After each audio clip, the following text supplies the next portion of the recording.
you believe it? It's football. I've been watching it for 40 years. Are you kidding me? You're listening to Winning Cures Everything. Game day, baby. Wake up or get out. Here's your host, a confident young man, a superb athlete, Gary Seegers.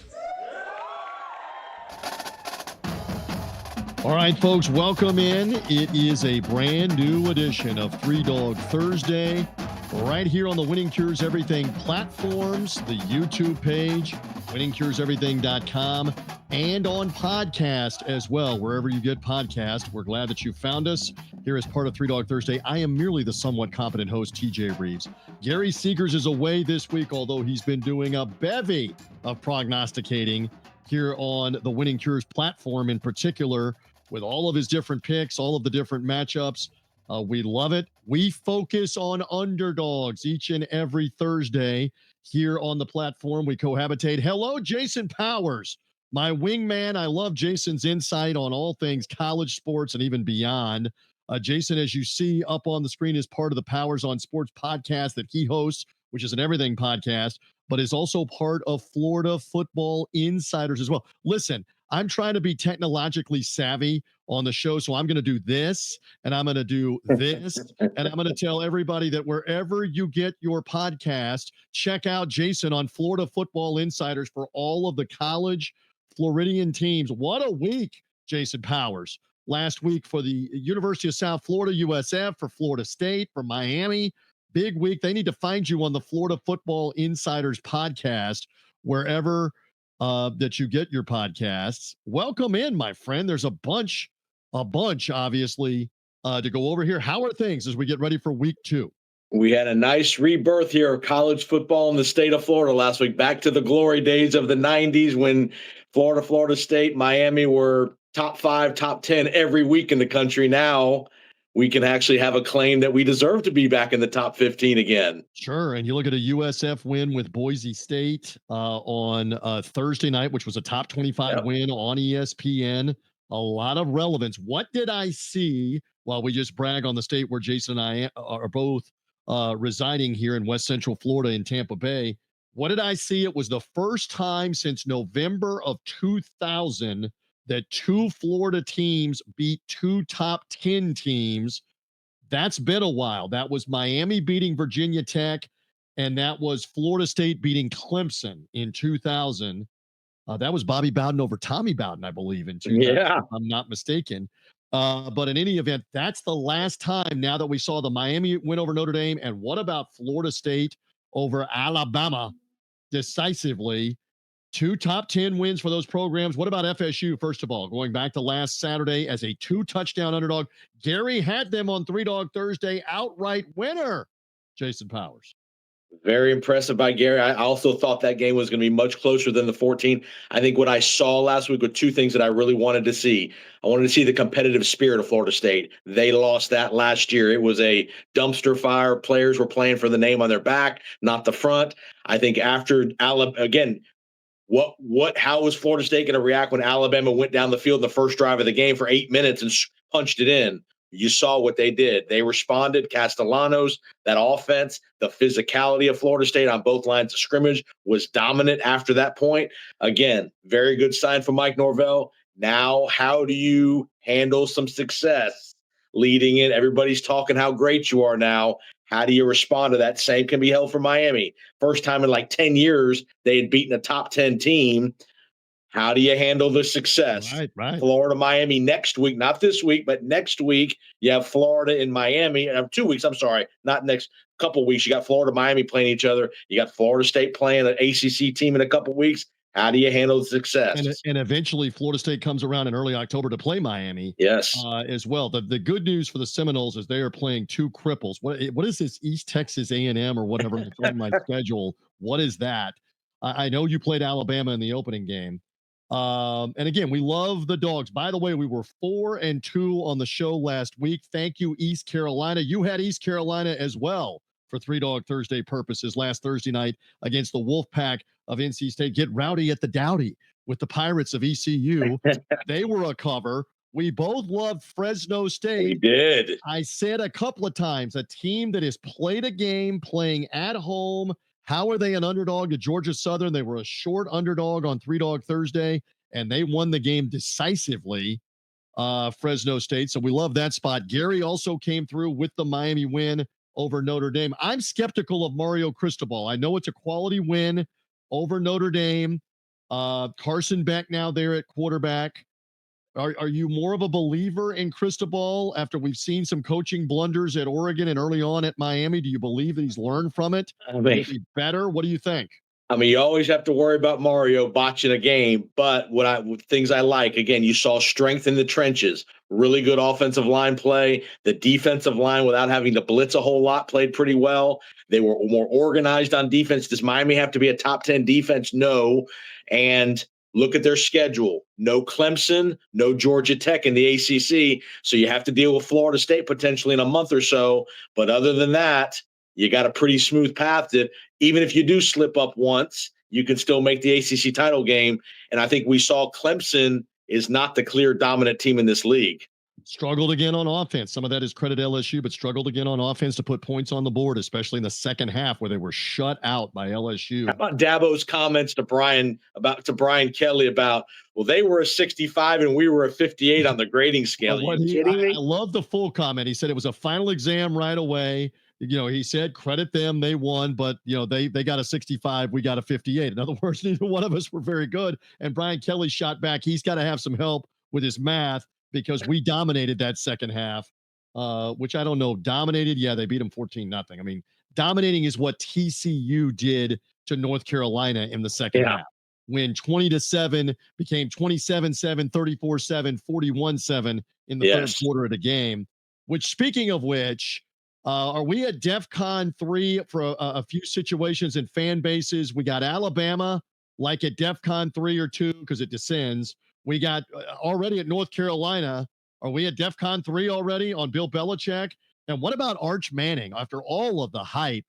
You want me to do it, don't you, before we get to the picks on Three Dog Thursday? Like Bino Cook, Ron Paulus will win 2 Heisman trophies. Bino with the neck fat hanging out back in the day on ESPN in the 90s. Because Notre Dame has what, Jason? Notre Dame has material, TJ Reeves. Material. Ron Paulus will win the Heisman twice. No. So Arch Manning, are we at DEFCON 3 with him? Are we ringing the red alarm bell here in Austin that he's maybe not what he's been built up to be, at least early on here in this second season? I don't think there's any doubt he's not where he's going to be. And again, I think you heard the family. That's why you've heard many rumblings out of the family of Arch isn't going to come out to the draft this year. Even if he has a good year, the likelihood is he's going to come back to Texas because what did Peyton do? He played 4 years at Tennessee. What did Eli do? He played 4 years at Ole Miss. They probably both could have came out after their junior year, but I think they understand the value of get as much playing time. And again, let's keep it real with Arch. His first ever start, really, his first ever road game in that environment. I know he didn't play well, and I'm the first to say he didn't play well, but this is not the end of the road for Arch Manning. He'll get better. I mean, he'll get better and better. They've got two. I want to see what Arch looks like in about 4 weeks when he comes to the Swamp. Right. They got to play in Gainesville. Good luck with that. And again, he's making massive NIL. It's in his best interest to get a full year of college this year and then come back and get another year. Yep. This is us saying that, where it's not like you're doing it for meal money or for gas money. You're doing it for big money. He's doing it for $6.5 million, which his uncles Peyton and Eli did not get allegedly while playing in college. Anyway, it is Three Dog Thursday. We're cohabitating here on the Winning Cures Everything platform again. Gary lets us hang here as we do the underdogs. I might have mentioned 4-2 week last week on the show. All right, why don't we get to it? This is what the peeps are here for. Game number 1 here. Let's do this. From Jason is the CBS national game. Or no, my bad. My mistake. Fox. It is the Fox Big Noon kickoff game. I preempted myself there with the CBS national game that I'm going to have coming up in a couple of moments. The Fox Big Noon kickoff goes to Ames, Iowa. What was Farmageddon? You like Iowa here. We watched them for a little bit struggle with Albany, the Great Danes, for the first quarter or so. Meanwhile, Iowa State with Rocco Becht, who's from our area, high school player, son of Anthony Becht, A great family. Anthony Beck, former #1 pick of the New York Jets, had a 13-year NFL career, also played with the Tampa Bay Buccaneers. Anthony now been in the media on ESPN college football, currently doing the New York Jets on the radio. Anthony's a busy dude too, also coaching the UFL's St. Louis Battlehawks in the minor league football league, the UFL. So what do we make of this? You like Iowa here in the matchup in Ames. Huge attention on this game. Hype around Iowa State. Why do you like the Hawkeyes plus the 3 on 3 Dog Thursday? This is one of those rivalries, the Cy-Hawk rivalry, where no matter how good we think both teams are, we think one team might be clearly better than the other. This is just one of those games every year that kind of comes down to the wire, whether it's a grinded out kind of low scoring battle. Typically, we saw Rocco Beck win the game late last year, I believe, late drive to win the game up in Iowa City. How about this stat, TJ Reeves? Since 2018, the road team has won this game every year. That's something else. And I knew that to an extent because I did the 2021 game on national radio on Compass Media Network. Steve Berline and I did the game, and Iowa State was top 10 for that game. Yep. I believe it was the second game of the year. This is the third game of the year because Iowa State played in the week 0. Similar situation, and Ferentz and the Iowa defense had 3 defensive touchdowns in the game that day. They also followed up by winning in 2023 in Ames. And you like them to possibly do this again early on the big noon National Fox game. Couple things to remember. Remember, Iowa's had major issues the last 5-6 years at the quarterback position, right? Struggle to score. They just can't. I mean, it's labored. Their defense has been really good the last several years. Nick Jackson, one of the linebackers, is a member of the Buccaneers now from that Iowa team last year.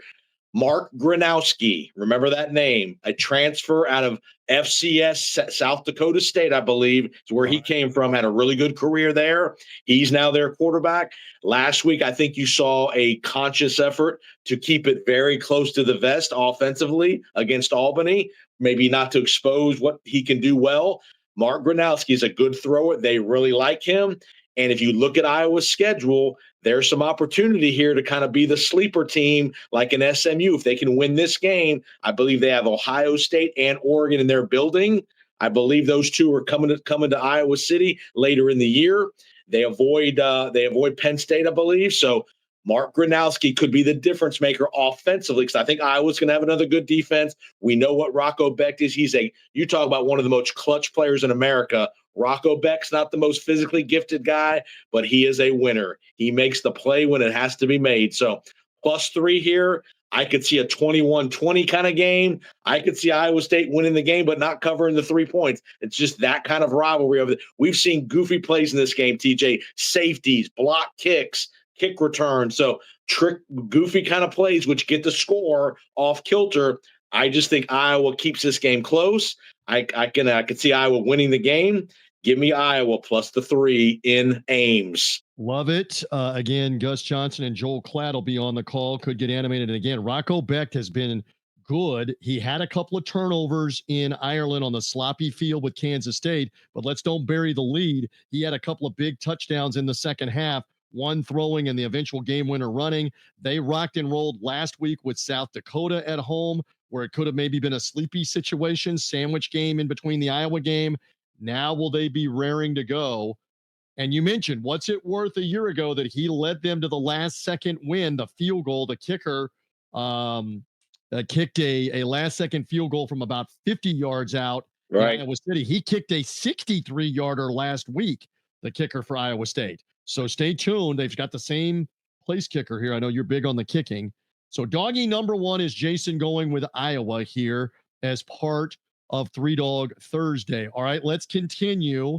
As I teased inadvertently, we got Oklahoma State and Oregon. I've always thought for the biggest game on CBS, forget about Alabama and Tennessee, forget about Florida, LSU.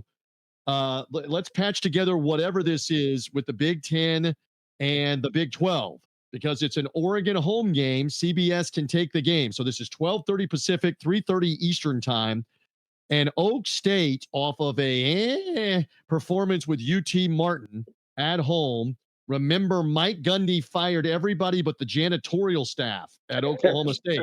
O coordinator gone, D coordinator gone, special teams coordinator gone.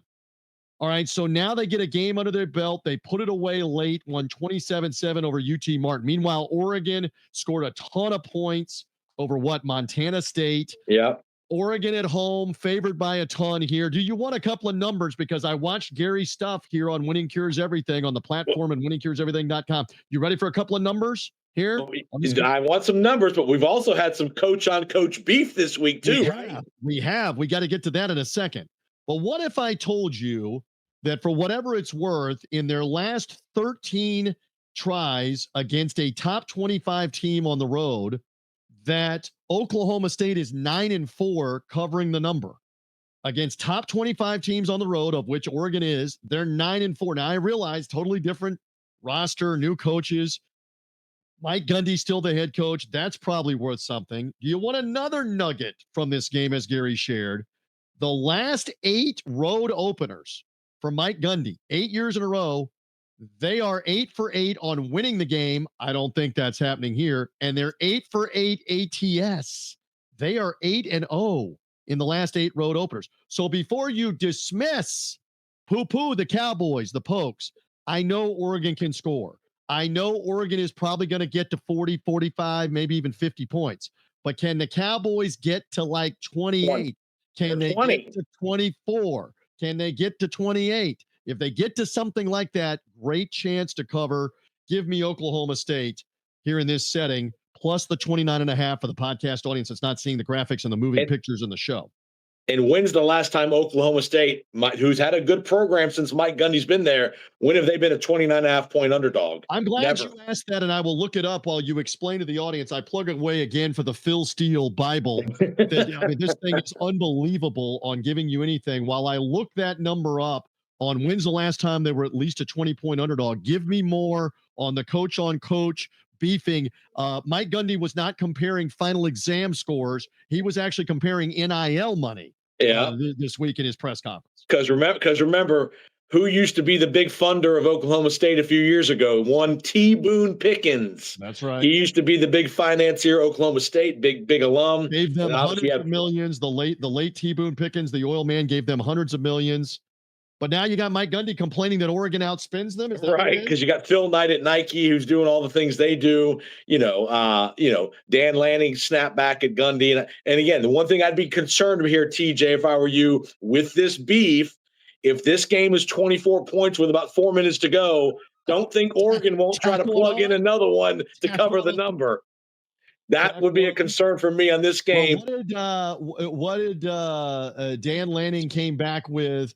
Something to the effect of, Oklahoma State had a lot of good teams before there was NIL, and maybe we should look into that with some of the money. It was his comeback. All right, I'm looking in the magical Phil Steele for a year ago, and Oklahoma State at the end of the year with Colorado got 16 points and got destroyed 52-0. Remember that when Gundy had basically checked out at that point. I'm looking for another reference where they may have been as much as a 16-point underdog. They were 15-point underdogs at the end of the 23 season with Texas, and they lost by 28. They didn't cover. That's probably the two closest recent references. They have not gotten anywhere near those points, 29.5, like with Oregon. Give me the Pokes. Give me the Pokes to keep it close. Again, score 20. If you score 21, you're probably covering the number. I mean, you give up 50 and you still win. And as Gary was talking about, Todd Grantham, who's been all over the SEC as a defensive coordinator previously, Grantham is now the D coordinator, about to coach his second game. And why do we get the feeling they'll hang in a little with the defensive pride, etc.? So Oak State is underdog number 2 as part of 3-Dog Thursday. All right, where are you going next here on the program as we continue to rock along? Do you like another Big 12 team game and matchup on a Saturday afternoon? What do you like and why? Let's go to the old school Norm Stewart versus Roy Williams, the border war, Big Monday on ESPN, Kansas and Missouri. Now the Big 12, the old Big 8.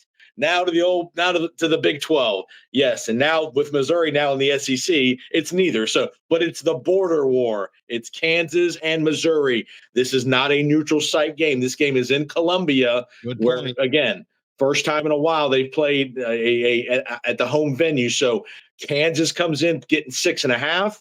Again, Lance Leipold's done a great job at Kansas. He could have left there a couple of times at different places. They've kept him. They just opened a new stadium a couple of weeks ago. Our buddy Tim Brando was in the building for the opening of the new stadium in Lawrence.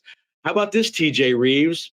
When I was a player at UAB back in the day, I actually played a game in Lawrence, Kansas against Kansas. Did you get one Saturday? Kick off? Did you get a kick going? I was a punt. Yeah, I got some punting in that day. Yes.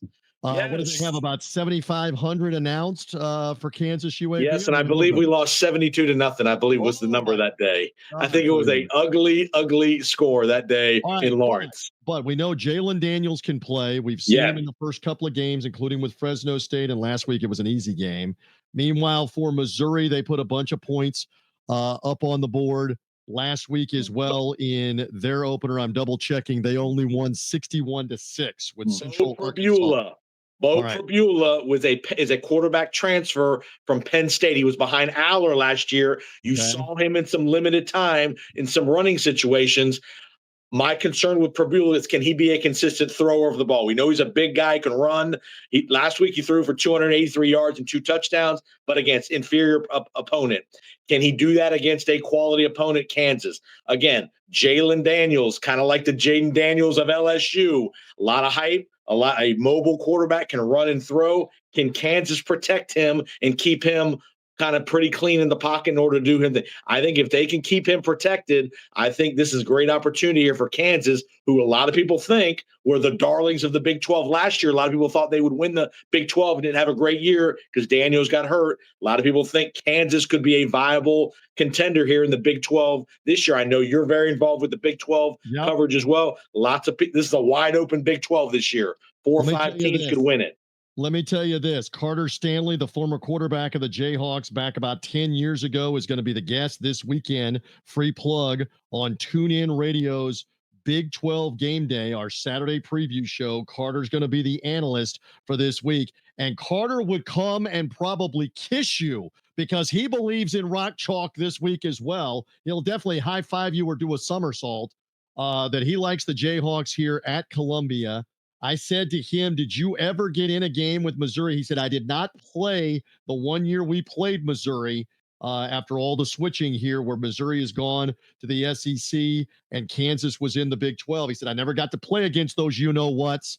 We'll see what happens here with Jalen Daniels and Rock Chalk, 2:30 Central in Columbia, Missouri, 3:30 Eastern time for Kansas and Mizzou. We look forward to that one. They used to be old Big 8 rivals. You're right. We'll see what happens. Shout out to our guy Tyler Jones too, the KU alum as well. So check it out. Love Tyler, the Rock Chalk Jayhawk. And I asked him, I said, are you able to get up to Columbia? He goes, God, no, I'm not going to be up there. He was at the opener with Fresno State. Our buddy Tyler Jones of the Jones Report and the Pod. He was at the opening win in Lawrence as he's an alumni of KU. Let's see what happens there. Keep it close. Well, you just won it within a touchdown, within the 6.5 there with Mizzou, who put a lot of points on the board against a suspect team last week. It is 3 Dog Thursday. Why don't we do this? Let's talk more about our sponsor. You've been seeing them on the bottom of the screen, TicketSmarter. TicketSmarter is the sponsor. Let's find out more about them right now. Hear from Gary. Tickets to everything are expensive these days, and I know you're like me. You want to catch a big game or a concert, maybe even tickets to a show. Why not save some money every time you buy tickets? Visit TicketSmarter.com or use the TicketSmarter mobile app and use the promo code WCE10, that's WCE10, to save $10 on any order of $100 or more, or use WCE20, that's WCE20, to save $20 on an order of $300 or more. It's not a one-time sign-up bonus or anything. Seriously, every time you buy tickets, you can save money on already great deals. So do yourself a favor. Think smarter with TicketSmarter. Love it. And again, if you're looking for the tickets on the secondary market right now, you're not going to get, we're going to talk about OU and Michigan a little later at the end of the show. You're not going to get into Norman and Memorial Stadium with 2 tickets for the better seats for under $300. Good luck. So take the $20 off. You see it on the screen here on Winning Cures Everything's platforms. WCE20 saves you $20 off that order of $300 or more. It's going to be a tough ticket for Mizzou and Kansas, like you're talking about. Always a tough ticket in Eugene at Outson Stadium for Oregon and Oklahoma State. Likewise, these bigger matchups all over the country. We look forward to everything that's going to happen. Iowa State, Iowa, the Farmageddon game.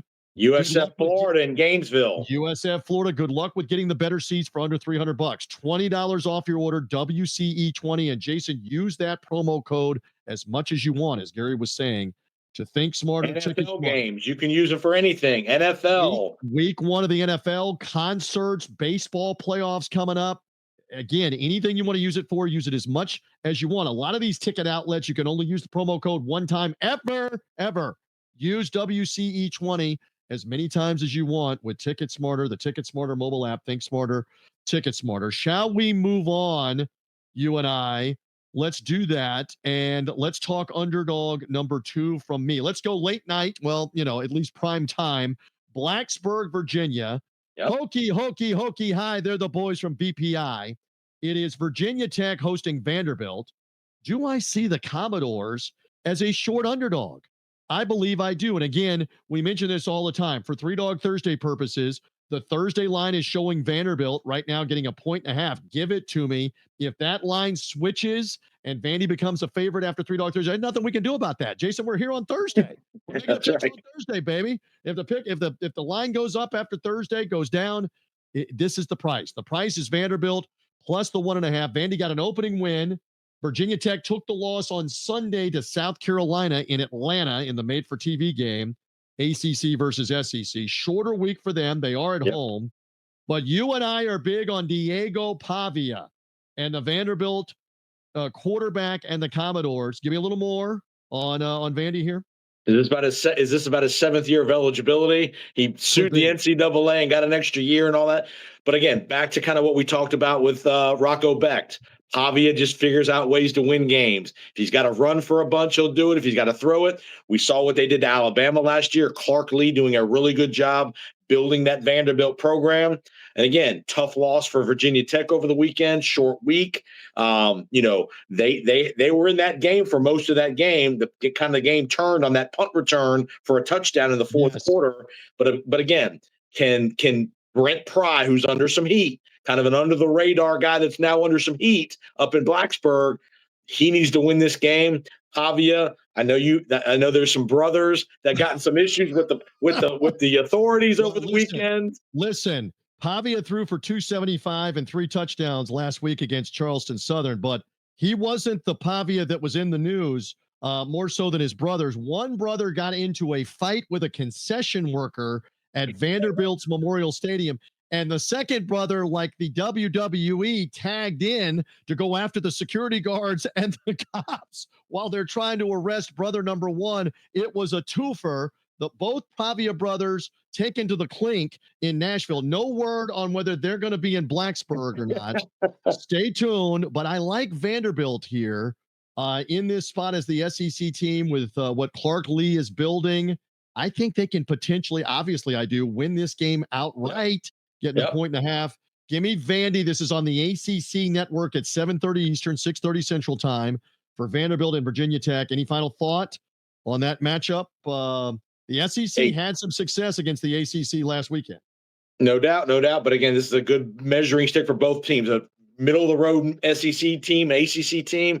Again, I think important game for Brent Pry because the heat will turn up significantly if he goes 0-2 after the last couple of years. And again, I'd give the quarterback edge to Pavia. That offensive line for Vanderbilt's been really good the last couple of years running the ball. So balanced game. Keep an eye on this game. Again, home opener up in Blacksburg. They'll be hyped up there. But I'm with you. I think in a close one, late field goal, give me Vandy. Ooh, you agree with me on Three Dog Thursday, do you, Jason Powers? I like that. We got a couple of more underdogs each. Why don't we do this? We need to plug away. Jason does a great job with the Florida Football Insiders podcast. Look at me digitally help promote here on the program as we do this live. Wherever you get podcasts, look for Florida Football Insiders. That is a brother podcast here, just like Three Dog Thursday, the Winning Cures Everything platform with the podcast. Go find this. I mean, last week you were right on it with Jeff Coolhane, the voice of the Florida State Seminoles prior to the upset with Alabama. Joe Zagacki, the voice of the Miami Hurricanes. You had them both on the preview show. And the Canes knock off Notre Dame. Yep. I knew you and Mark Moses this week are breaking down those upsets and looking ahead to the games this week. Florida Football Insiders. Locate that podcast here for the Winning Cures audience. Jason does a great job. Anything in the state of Florida college football, from Florida to Florida State to Miami to the University of South Florida, USF, UCF in Orlando. Scott Frost. Whatever with Florida Atlantic, Florida International. If it happens in Florida college football, Florida Football Insiders with my man Powers, wherever you get the podcast. How did I do? And we'll even talk a little NFL football in the state of Florida with the NFL starting with the Bucks, Dolphins, and Fins too. All right. So anything with Florida Football Insiders, but in particular, we love the college football talk. We got USF and Florida that we're going to have to talk about here in a few moments. Stand by about that. Again, it is Three Dog Thursday. You've given me two underdogs here to this point. Go ahead and give me doggy number 3. What do we like coming here and why, please? We're going to the SEC, a little rematch from 2024, a little SEC Big 12 beef. Last year, a team that was supposed to be the last in their conference ended up to the college football playoff. Kenny Dillingham and the Arizona State Sun Devils with Levitt. You had Scattaboo last year. They hosted Mississippi State in Jeff Lebby's kind of year one experiment in Starkville. Shout out to our guy, Mike Grace. Yeah. The return match in Stark Vegas this weekend. Arizona State won last year 30-23. This game is back in Starkville this week. You saw Mississippi State go to Southern Miss. A lot of people thought that might be upset alert last week in Hattiesburg. They took care of business against Southern Miss. This game is in Hattiesburg. in Starkville. 6.5 points coming to an SEC team. Hard not to take an SEC team getting 6.5 at home. I know Arizona State's good. Sam Levitt's back at quarterback, but you got no Scattaboo. They struggled a little bit last week with Northern Arizona. Did not extend that game till later in that game. Had problems putting them away. Yeah. Northern Arizona got a couple of touchdowns in the second half. They won, but they didn't dominate in that game. Yes, absolutely. You could have a humid day in the South here, in the deep South in Starkville. I know it's hot in Arizona, but not the humidity that they're used to that you're going to get in Mississippi. I just think this is a spot here where Mississippi State can stay in the game. I don't know if they can win the game outright, but again, I like Jeff Lebby. Blake Shapen, the quarterback there, played well last week at Southern Miss. I think he came from Baylor a couple years ago. Shapen was at Baylor. He played some of the time, not all the time at Baylor. Had 270 in the air, a touchdown in the air, and a touchdown on the ground.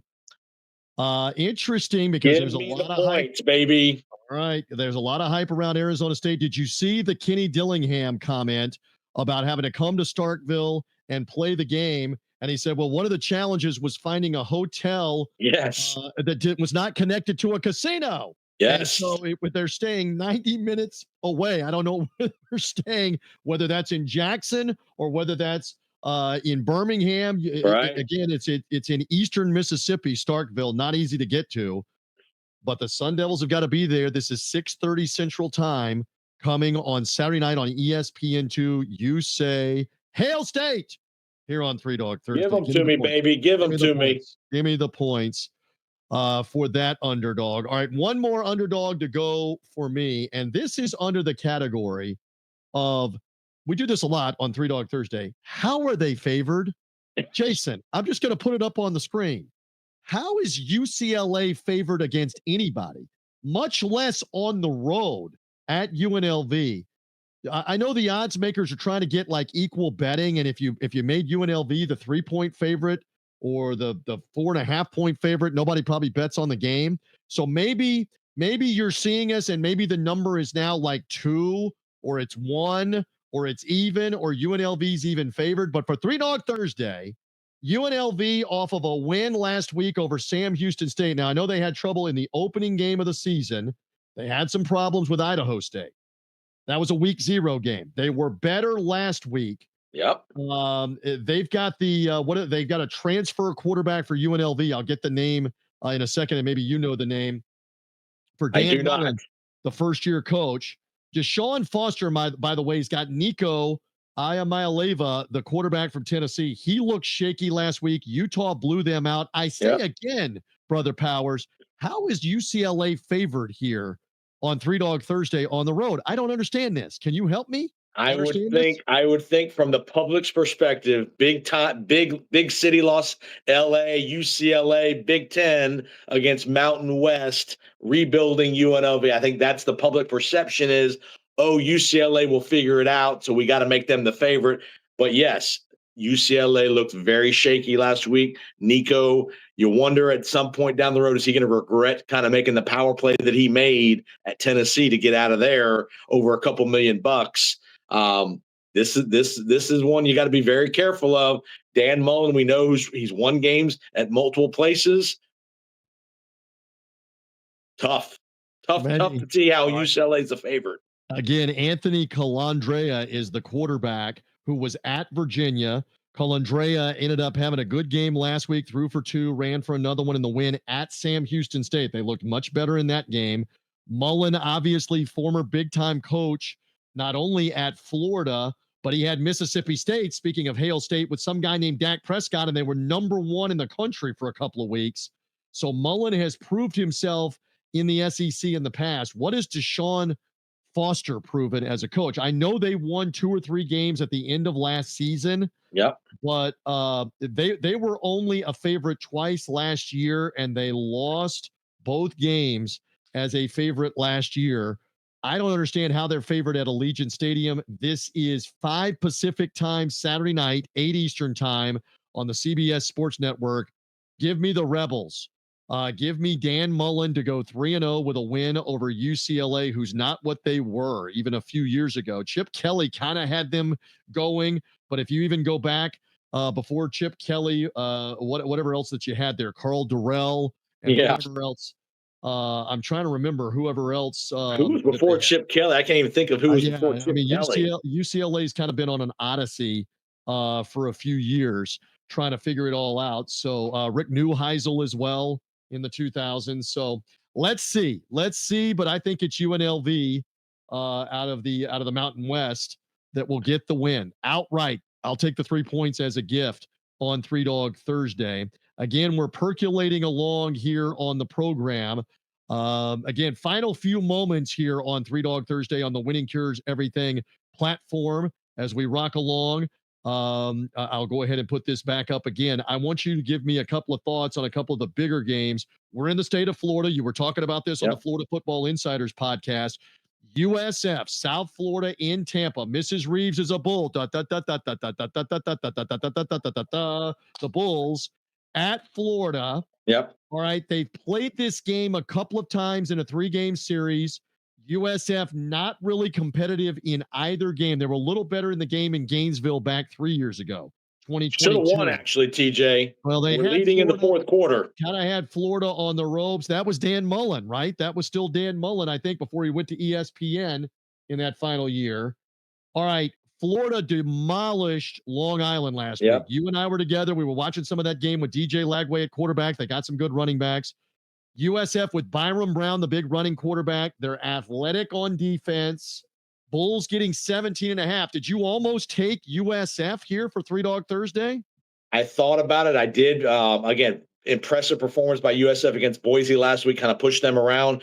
You know, I wonder, can Byron Brown in the passing game get things done in the passing game? We know he's a good runner, but again, Florida's got a pretty good front seven. I worry about USF in the passing game, and I also worry about Alex Golish, his recklessness. He goes for it way too much, and at some of the most inopportune times on the field. He went for it on his own 35 last week against Boise. I didn't love that. They got stopped. Like in the first quarter. What is he doing? When his defense was playing well.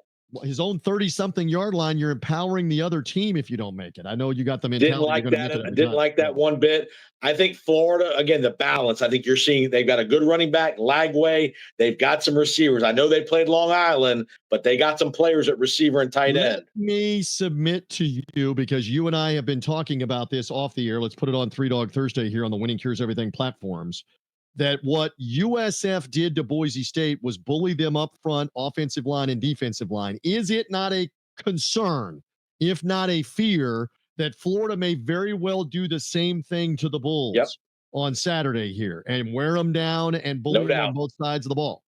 No doubt, no doubt. And again, if you're USF, you want to, again, this is not his style of play. You got to figure out a way to stay on the field longer on the offensive side if you're Alex Golesh. You can't go 3 and out, and expose that defense to the power and the beef of Florida on the front line. They've got really good running backs in Jaden Ball. Lagway's a runner, and then if they can run the ball, that sets up that play action.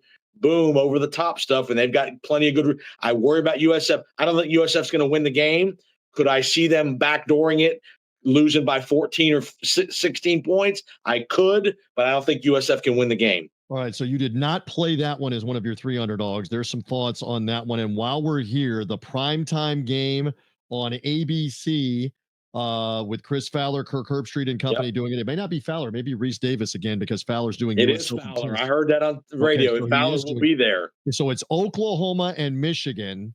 Am I crazy that Michigan, who looked pretty good, Bryce Underwood, the phenom quarterback, freshman, he looked pretty good against New Mexico last week. Oklahoma had a cakewalk in their opening game, but Michigan getting 5 here is interesting. What do I know?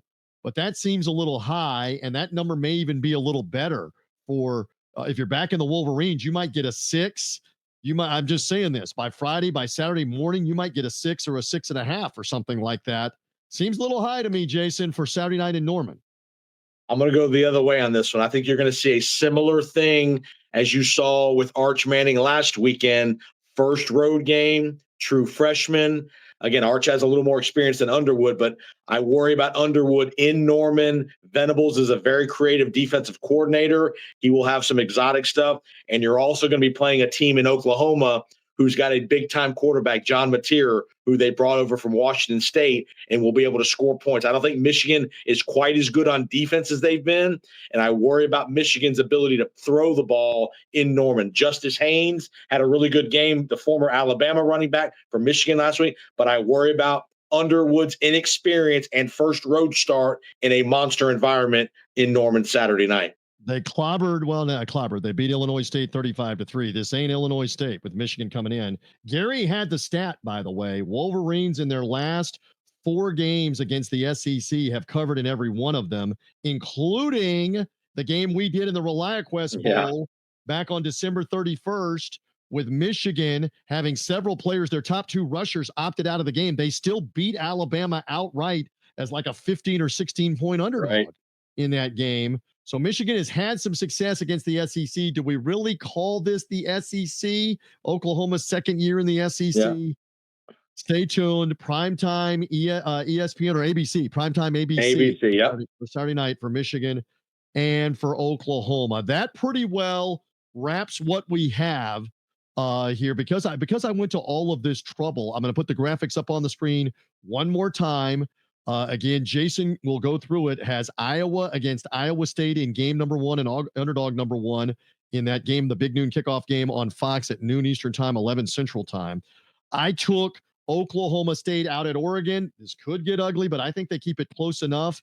This is the CBS 12:30 Pacific, 3:30 Eastern time game. Kansas and Missouri in Columbia, home game for Mizzou. Jason likes Rock Chalk in the afternoon. I took Vandy on Saturday night in Blacksburg at Virginia Tech, getting a short 1.5 in that matchup, SEC against ACC. Jason wrapped with Mississippi State as an SEC team at home as a 6.5 point doggy against Arizona State. And I took why in the world is UNLV an underdog? I took them with 3 points with UCLA in the matchup in Las Vegas at Allegiant Stadium on Saturday. Other than that, anything else, my friend, on 3 Dog Thursday? Are we good? We are good to go. Let's go 6-0, my brother.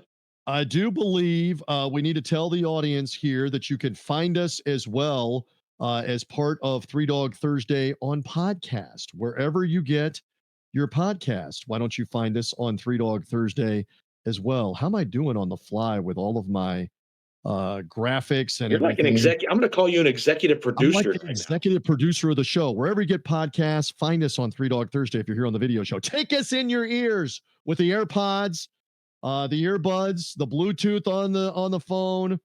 Come find us as part of 3 Dog Thursday. And again, we appreciate Gary letting us cohabitate here on the Winning Cures Everything platform. Follow Jason Powers at JPO Sports. Find the Florida Football Insiders podcast as well for the preview, in-depth, even more. He gave you a little bit on USF Florida. Obviously, Miami in action, Florida State in action this week, UCF in action. Get the previews of all of those games and much more on the Florida Football Insiders podcast. Brother Powers, thank you on 3 Dog Thursday. Once again, good luck with your underdogs, my friend. Anytime. There is Jason Powers. I'm merely TJ Reeves. Again, follow, subscribe on the podcast feeds to 3 Dog Thursday. And again, thank you to Gary Seegers. Hit the like button. Make sure you're subscribed on his platform. Comment below this video. If you loved it, if you disagree with some of the picks, make some comments below the video. We love that as well. All part of 3 Dog Thursday. For Jason Powers, I'm TJ Reeves. Woof, woof on 3 Dog Thursday. Thanks for listening to Winning Cures Everything. Subscribe, leave a review or comment, follow at Gary WCE on X, and check out the web store